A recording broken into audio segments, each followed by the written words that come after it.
Hi everyone. Today we're going to continue the saga of the old log splitter, which if you remember from a couple videos ago, I broke off a muffler bolt and that mushroomed into a gigantic project. So we're going to work on that a little bit today, and I'm going to show you the condition of it at the moment. So I was trying to avoid this, taking the engine off of the log splitter.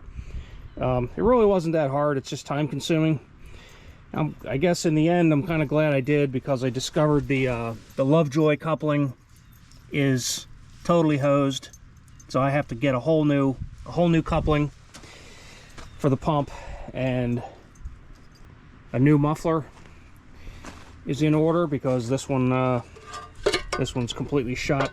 It's got a hole here, the mount broke off. I think it's largely hollow inside now, so there's not much left of it. And then we have the engine, which is laying on its side because I was draining the oil. So this is the exhaust port, and as you can see, because I was being lazy and I was trying to avoid taking the engine off, when I went to extract that bolt, the drill bit wandered and it made it 100 times worse than it had to be. So now what we got to do is we have to make a drill guide to fit this, and then we have to mill this out flat, and then we have to re-drill it and probably put a helicoil in it, because I don't think there's enough material left here to actually do anything with just a single bolt. And while I'm at it, I'm going to remove the head. I'm going to change the valve stem seals and clean all the carbon out of the cylinder. This engine is pretty wore out. I'm not going to show every single step of this because it's going to be very time consuming and redundant and probably boring. So I'm going to just show little clips of what we're doing here. First step is using the old stub pipe, and we're going to fabricate a drill guide based on this pattern. What we've done here is we've drilled one hole, and we're using this stub pipe as a pattern. So we've got one hole drilled, and then the next hole is marked. We're going to drill this, and then after we drill that hole, then we're going to have to figure out where the center of the pipe is going to be, and we're going to have to do that with math. Yep, turn that around. Okay, that's pretty slow. Is that slow enough? Yeah, that's pretty much how you want it. You don't want it to go fast. And then obviously keep the parallels in as long as you can. Yeah. And if I were you, I would probably do this just to give yourself a little safety stop. Yeah. So you know, okay, just that thickness in there, just adjust that so that you don't dig into the parallels. Okay, so what we're doing here is we're making a hole, and this is going to be for a piece of pipe that we're going to thread, or not thread, but insert through the plate. Basically, it's going to be an alignment pin so that we can get an accurate position on the hole that needs to be repaired. So we're going nice and slow with a hole saw, and we're going to go down as far as we can without touching our parallels, and then we'll have to remove the parallels to finish the hole.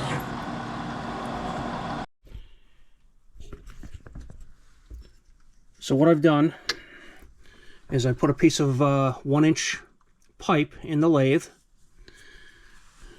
and I had to turn it down just a little bit to fit our hole that was cut with the hole saw.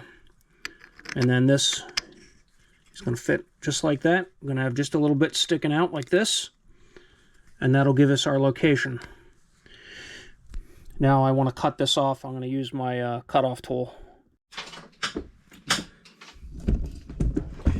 Alright, so this is the semi-finished drill guide. We're going to tack weld this piece of pipe in place.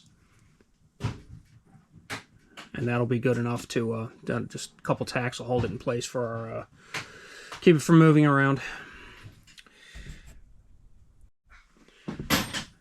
And there is just enough of the pipe sticking out of this side that will fit down into the exhaust port of the engine block. And that's what we wanted to do. So to make this more accessible, we've taken all the head bolts out, and we're removing the cylinder head. And we can see we've got a fair amount of carbon in there, and that's from the, I think, the leaking valve stem seal. That's going to be another part of this, is replacing the valve stem seal, and then maybe if we can inspect the cylinder or the piston rings. I don't know how much trouble that's going to be to do that. So we'll put that aside, and then this will all obviously get cleaned up, and we'll decarbonize all this mess. Okay, now we get to mount the drill guide. I'm going to do that. I guess we'll do that first. Make sure we can get it mounted right. Okay, so now what we're doing is I'm mounting the drill guide so that I know I can get this positioned exactly where we want it. And now I'm going to weld this to keep it in one place. Alright, a couple of tack welds, that's good enough. That'll keep it in place.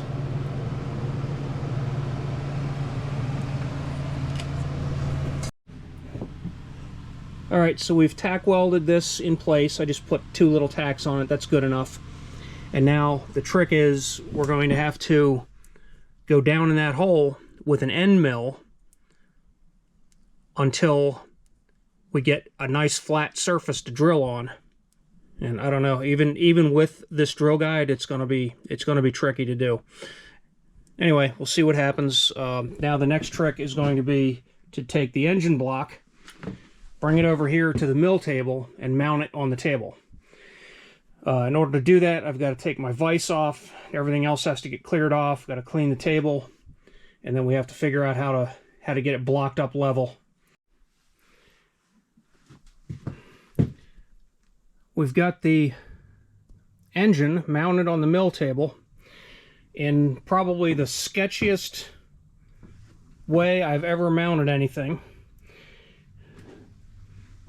I don't have an angle plate big enough to bolt this directly to, so we had to use some jury rig in there, and over here we caught the corner of the block, and we've got some step blocks down here,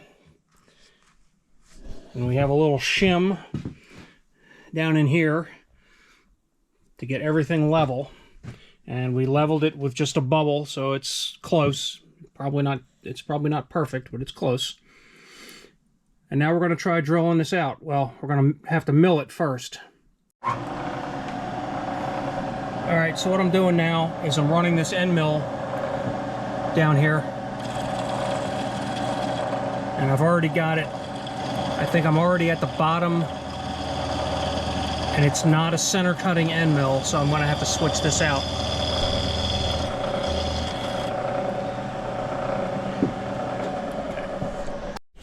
Alright, we've switched to a center cutting 2-flute end mill, and see how this goes. Gotta raise the table a little bit here.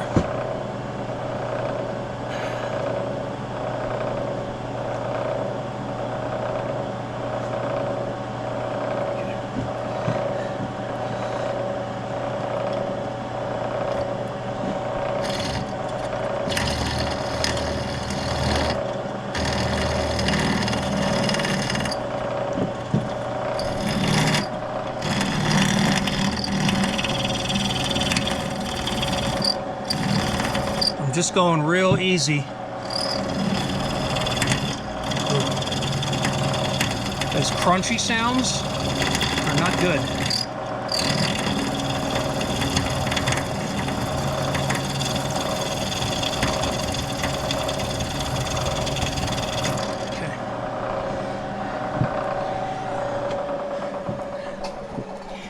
Now what we're going to have to do is we're going to have to pull our drill guide off of here and look down in that hole and see what we have. I'm not sure if you can see this too well, but if you look down in the hole there, it is now flat. So I've managed to at least get the broken end of the bolt flattened out.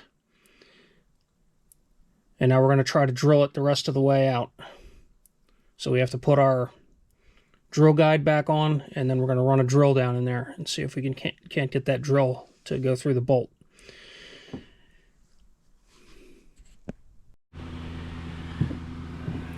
Now we've got a split point 1/4 inch drill bit with a 130 degree point on it.